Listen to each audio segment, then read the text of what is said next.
Bismillahirrahmanirrahim. Assalamualaikum warahmatullahi wabarakatuh.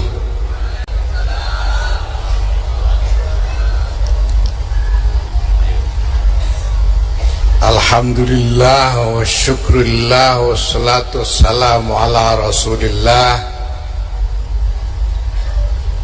Sayyidina wa maulana Muhammadin ibn Abdillah wa ala alihi wa sahbihi wa mawala. Amma ba'd.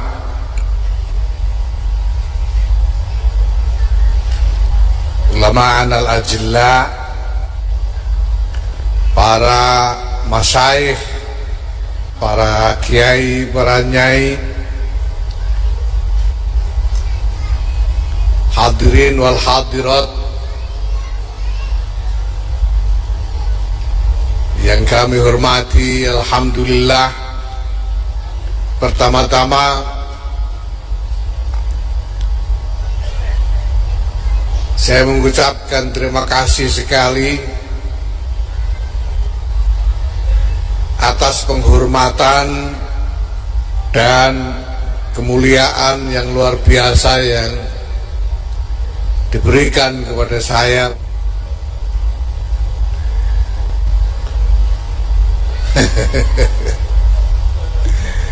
Ini luar biasa memang untuk saya. Ini dekorasinya saja, Masya Allah, sampai dirasani jangan-jangan ini spanduk kampanye pilpres.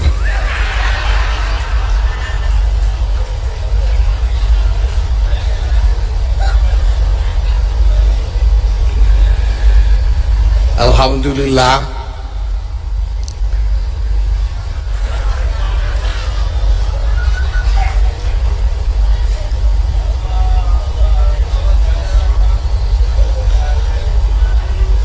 Bapak Ibu yang saya hormati, apapun bidang studi yang dijalani oleh santri, dari jenjang awal sampai dengan jenjang akhir, tidak meninggalkan pengajaran kitab kuning. Ini fundamental, ini sangat mendasar. Dan ini Masya Allah bahwa pondok pesantren yang sudah punya perguruan tinggi, punya berbagai macam lembaga pendidikan formal yang beragam, tetap di semua lini pendidikannya tetap tidak meninggalkan kitab kuning. Ini penting. Saya sangat berharap bahwa kitab kuning tidak boleh ditinggalkan. Apa artinya tidak meninggalkan kitab kuning itu? Artinya adalah bahwa pondok pesantren, para kiai dan santri-santrinya ini tidak lupa pada asas, pada tujuan awal dari kehadiran ulama, kehadiran kiai, kehadiran pondok pesantren, yaitu untuk memberikan pendidikan syariah kepada masyarakat, khususnya kepada para anak didiknya. Jadi Bapak Ibu sekalian yang saya hormati, jangan sampai karena ingin mengejar pengembangan yang lebih canggih dari pondok pesantren ini secara kelembagaan, dengan mengembangkan macam-macam bentuk kegiatan baru, mengembangkan lembaga-lembaga modern, jangan sampai dilupakan tujuan dasar dari kehadiran dan keberadaan pondok pesantren, yaitu sebagai pusat pendidikan syariah untuk masyarakat. Karena ini memberikan pendidikan syariah ini adalah wazifah asal dari para kiai-kiai kita. Dari dulu, sejak zaman Wali Songo, bahkan sejak pada masa-masa sebelumnya, kehadiran ulama kita di tengah masyarakat adalah untuk mendakwahkan dan mengajarkan, mendidik masyarakat untuk mengikuti, untuk menjalani hidup dengan mengikuti tuntunan-tuntunan agama, tuntunan-tuntunan dari syariah Islam. Maka tidak boleh dilupakan dan jangan sampai ditinggalkan pendidikan syariah di pondok-pondok pesantren kita.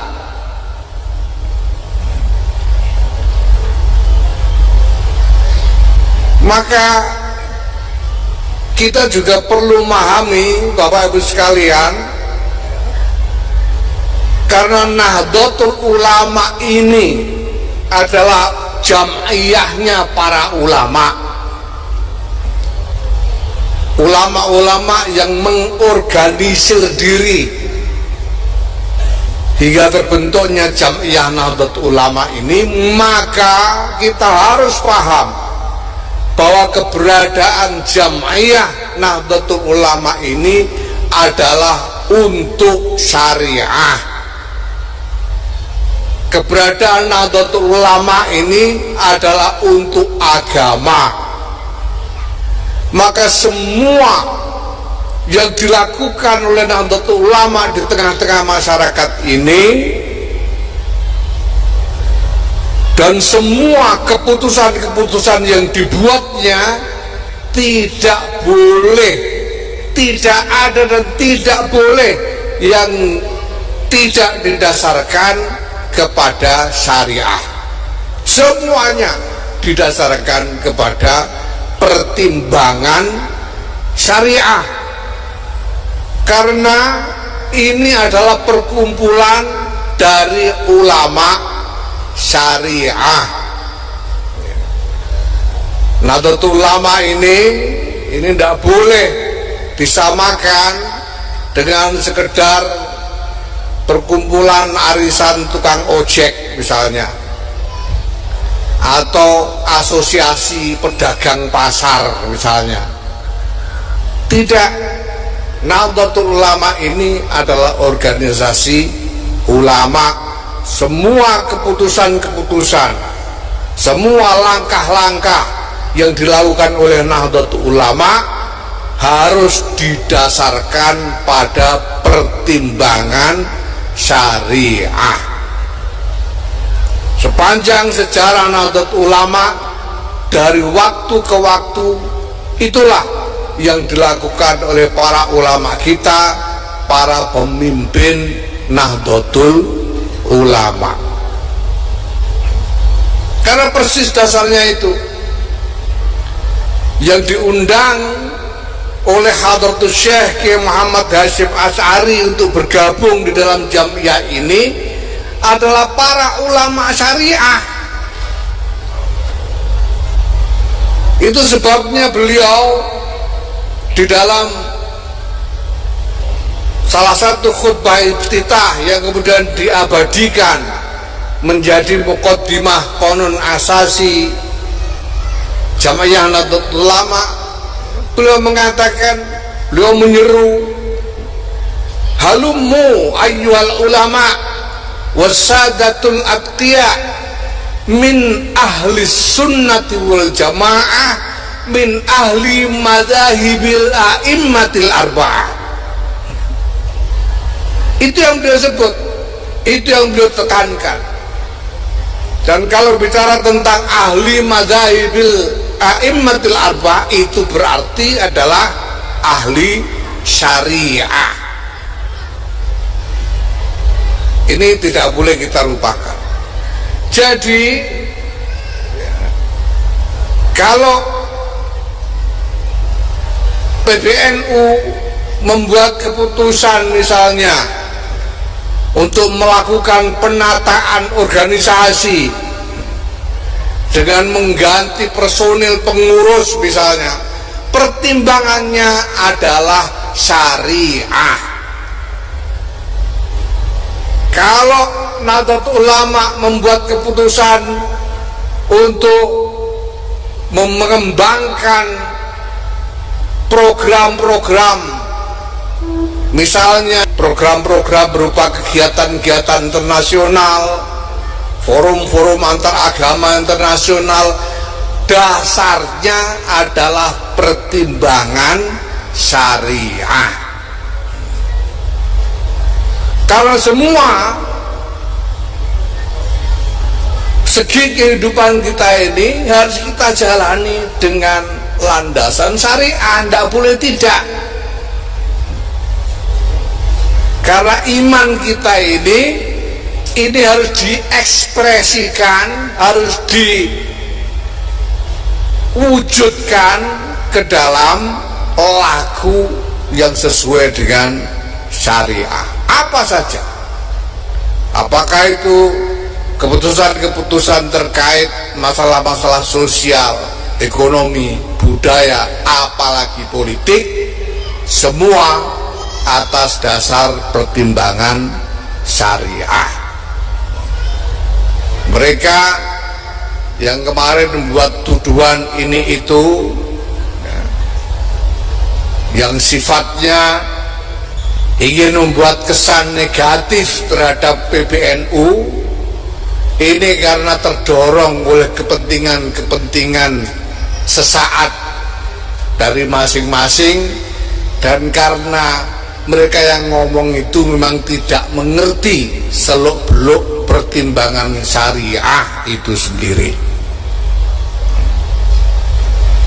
Bapak Ibu yang saya hormati, bahwa kemudian Nahdlatul Ulama pun mengembangkan berbagai macam kegiatan-kegiatan yang wujudnya, gambarnya seolah-olah bukan kegiatan agama. Nahdlatul Ulama membuat program-program pendidikan dengan mendirikan sekolah-sekolah modern, perguruan tinggi, ya, membuat program pengembangan ekonomi dan lain sebagainya untuk masyarakat. Sekarang ini pengurus besar Nahdlatul Ulama mengembangkan salah satu program yang menjadi fokus, yang kami sebut dengan Gerakan Keluarga Maslahat Nahdlatul Ulama, yang itu nanti merupakan kegiatan-kegiatan yang langsung melibatkan keluarga-keluarga di tingkat basis.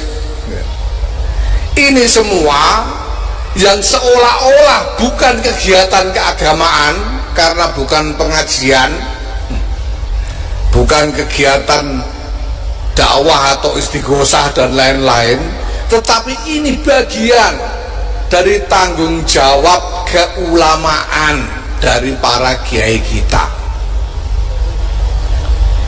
Kenapa Bapak Ibu? Karena para kiai kita memiliki tradisi yang unik sejak berabad-abad yang lalu, yang berbeda dari tradisi keulamaan di tempat lain. Ada satu wazifah dari para ulama kita yang sudah dibiasakan menjadi wazifah, menjadi adat tradisi selama berabad-abad yang tidak kita temui di tempat lain.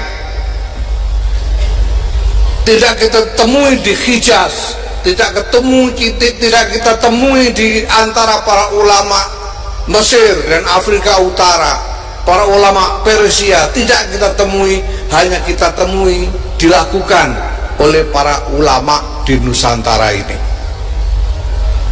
Itu apa? Bahwa para ulama kita ini selain tekun dalam wazifah berkhidmah kepada ilmu, para ulama juga melakukan fungsi riayatul ummah. Ulama-ulama kita ini dari dulu, walaupun sambil tekun mengajar santri, tidak pernah dan memang selalu terlibat untuk mengasuh, untuk mengelola secara langsung, mengelola masyarakat, mengupayakan pemenuhan berbagai macam hajat hidup masyarakat sejak dulu dengan segala cara yang mungkin, dengan segala kemampuan yang ada. Kalau sekarang ada dokter-dokter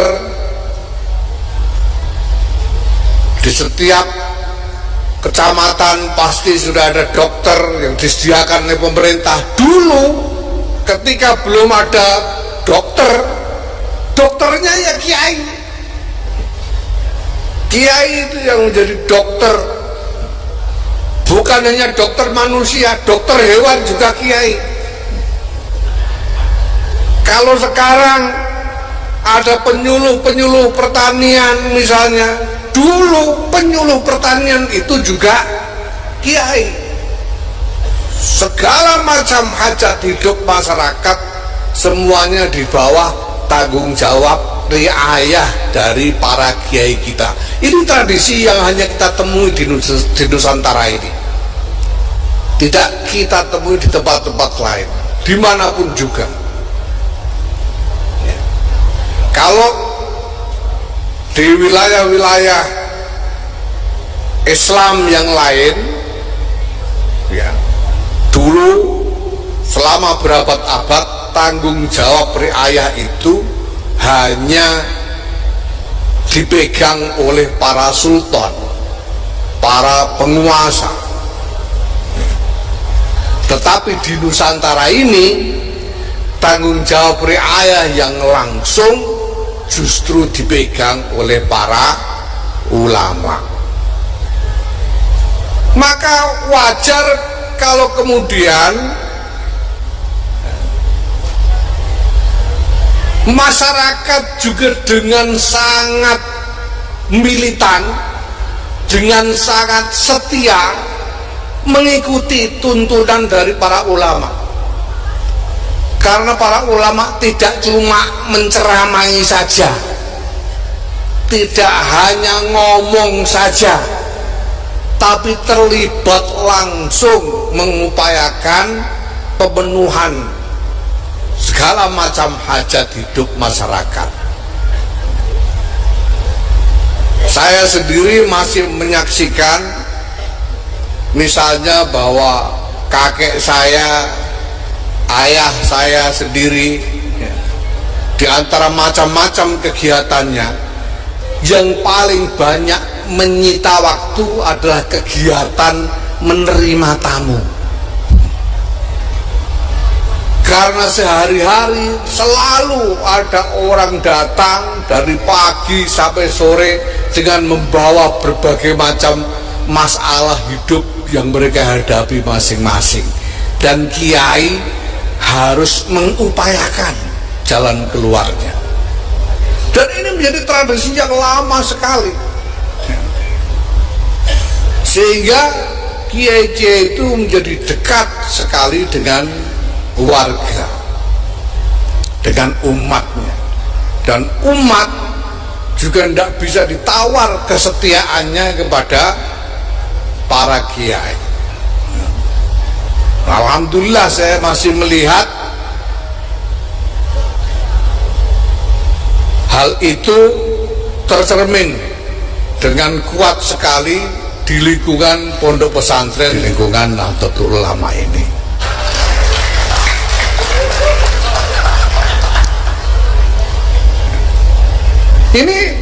Ini memang wajibah dari para kiai, dan inilah yang kemudian terus diproyeksikan ke dalam Jam'iyah Nahdlatul Ulama, di samping juga terus dikembangkan oleh masing-masing pesantren di lingkungan Nahdlatul Ulama ini.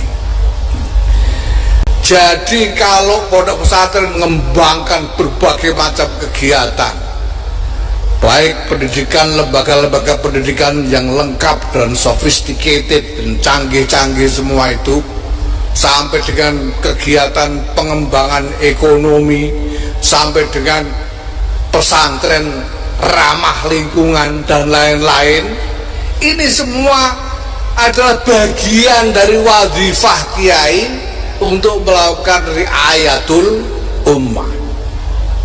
Sementara wazifah khidmah ilmu itu sendiri tidak pernah ditinggalkan.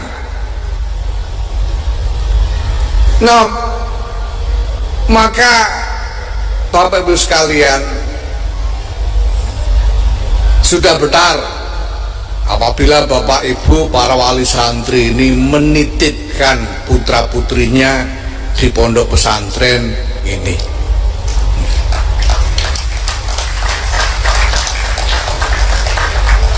Karena di sini putra putri panjenengan semua mendapatkan tempaan pendidikan yang bukan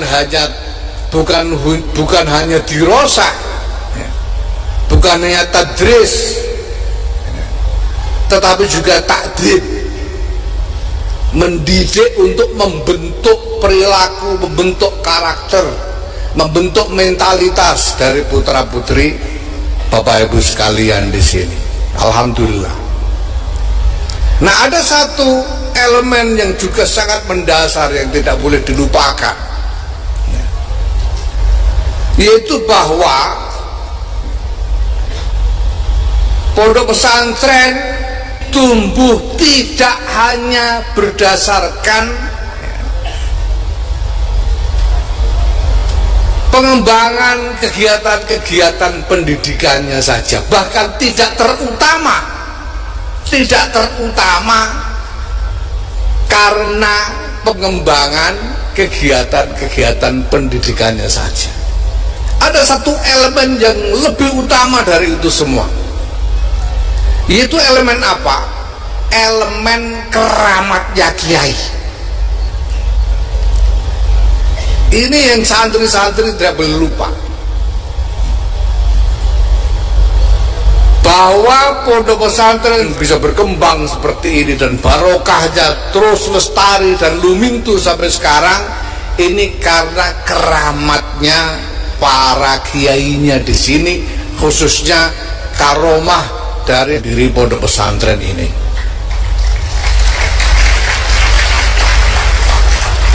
Ini penting. Ini harus kita pahami sebagai sesuatu yang paling dasar. Ya. Terakhir, Bapak Ibu, saya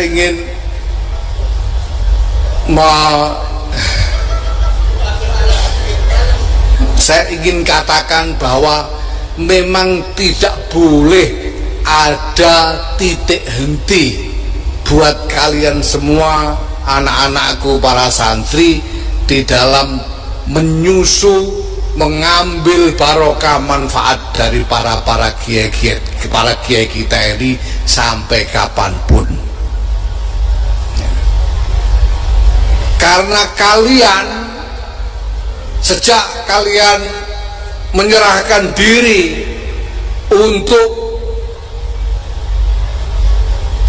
mengabdi, untuk dididik oleh para kiai di pondok pesantren ini, kalian sebetulnya sudah menjadi kitabnya para kiai.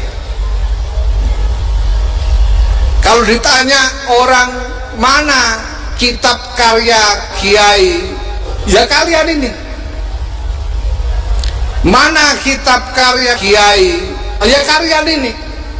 Santri-santri inilah kitabnya para kiai. Kalau kiai-kiai di tempat lain, di Timur Tengah dan lain-lain banyak mengarang kitab, kitabnya itu dicetak dan seterusnya. Kiai-kiai kita yang paling banyak adalah mencetak kitab-kitab hidup, yaitu pada diri santri-santrinya.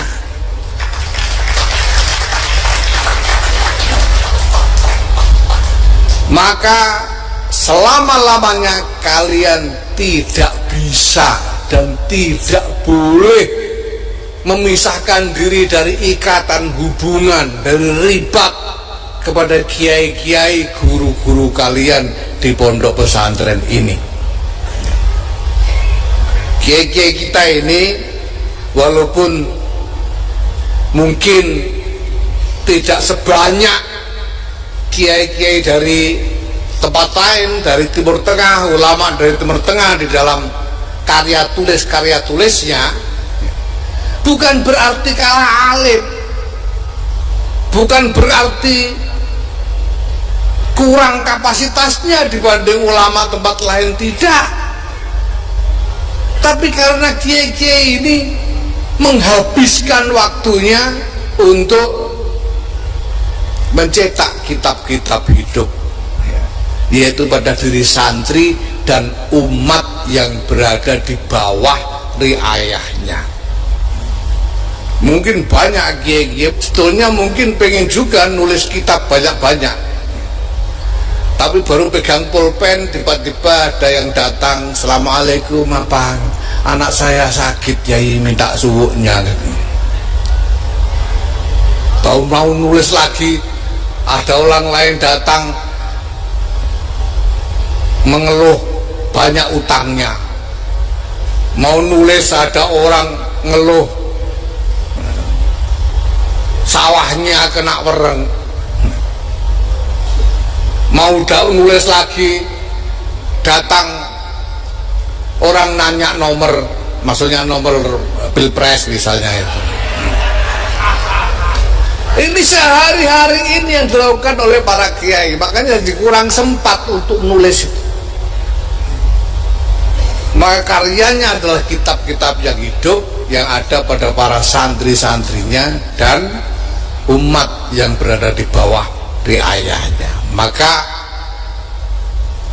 ya saya minta pada para santri ini, yang paling penting adalah terus memelihara ribat, jalinan hubungan dengan para kiai kita, ya, selama-lamanya. Begitu kita memutus hubungan dengan kiai-kiai kita, ya resikonya menjadi kitab yang gagal. Menjadi kitab yang gagal. Udah banyak contohnya kitab gagal ini gara-gara memutus hubungan dengan kiai. Ya. Jadi kalau ada sekarang ada santri yang gagal misalnya, itu kira-kira karena memutus hubungan dengan kiai. Nyalon wapres gagal, itu gara-gara memutus hubungan dengan, ini namanya kitab yang gagal. Maka kalau ingin menjadi kitab yang manfaat betul, jangan pernah memutus ribat dengan kiai-kiai guru-guru kita. Ya, nah ini pantunnya apa ini? Ya udahlah, pokoknya saya tahunya pantun cuma satu saja. Sor mejo no ulane, jok gelo wis ngono carane. Wallahul muwaffiq ila aqwamit thoriq. Wassalamualaikum warahmatullahi wabarakatuh.